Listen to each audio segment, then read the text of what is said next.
Welcome back, everyone. In case you were not aware, ghost hacking scams are a hot button topic right now. And today we are excited to welcome our favorite tech expert, Burton Kelso, to discuss how to stay safe from ghost hacking scams and hackers. Burton, it is great to see you. And I have to just start, what is a ghost hacking scam? Well, ghost hacking scams work when cyber criminals get the credentials of deceased people, either from their social media accounts or their banking accounts. The whole goal is to take over those social media accounts in order to send out phishing emails to unsuspecting people and also to take over financial accounts like banking and credit card accounts.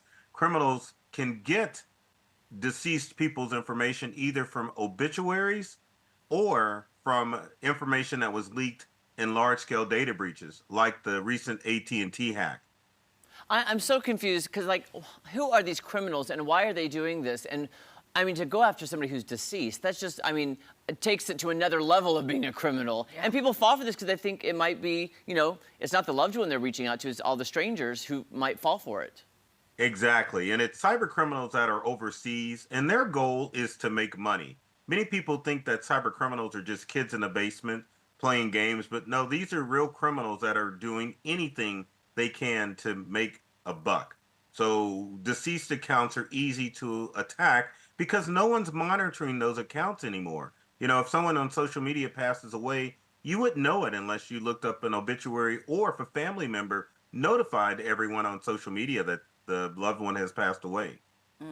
What would you say are some telltale signs that ghost hacking scams are being conducted, maybe for a loved one that has passed or a friend of a friend who has passed?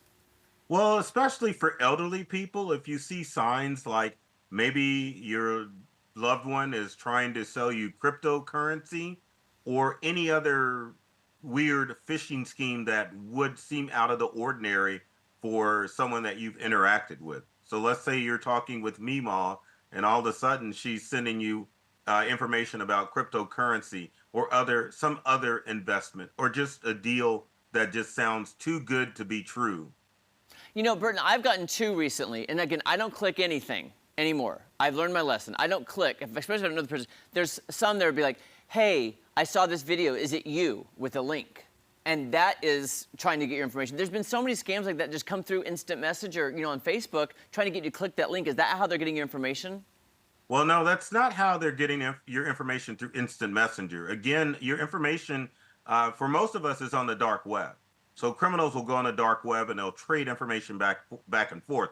What you're seeing, Jeremy, through instant messenger is the criminal posing as a friend or someone that that's deceased, trying to get you to click on a variety of links to either infect your computer or to get you to voluntarily give up your information. What would you say are some best practices for avoiding succumbing and becoming a victim of ghost hackers? Well, the first thing, as we all age, we need to set aside our passwords and online accounts so that when we do pass away, our loved ones can either shut down those accounts, or what they do on Facebook is you can memorialize that account so that people understand that you have passed away. And the other thing is to delete those accounts, old email accounts from deceased loved ones, financial accounts, all that you want to shut down, because we're entering an age now where there are more deceased accounts of people rather than there are people online that are living. So, Burton, is it up to the family member to take over that account and to delete it? Because I don't know what happens, if something happens. It's just there? I have a friend who passed away years ago, and the account is still there. Yeah, it is up to the family member to take care of that account and make sure it goes away. I know a lot of people do have the password and login information for online accounts for family members that have been deceased, but they don't do anything about them. So it's a good idea to just go ahead and shut down those accounts and then notify everybody that the person has passed away so that people have the option to either unfriend that account, or you can memorialize that account and people can pay homage like on birthdays and anniversaries. But as long as you're informing everybody that the person has passed away, then you'll know that any messages aren't coming from the great beyond.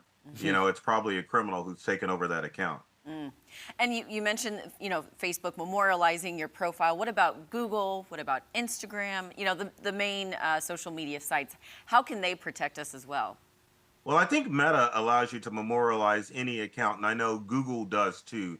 But social media platforms like LinkedIn, Snapchat, and TikTok don't necessarily give you those options. So in that case, you would definitely have to shut down those accounts so that people won't fall for scams coming from those accounts. Yeah, are you seeing a lot of this? I know you're our tech expert. We trust you to keep us informed. Are you seeing a lot of people contact you about things or needing help with this type of situation?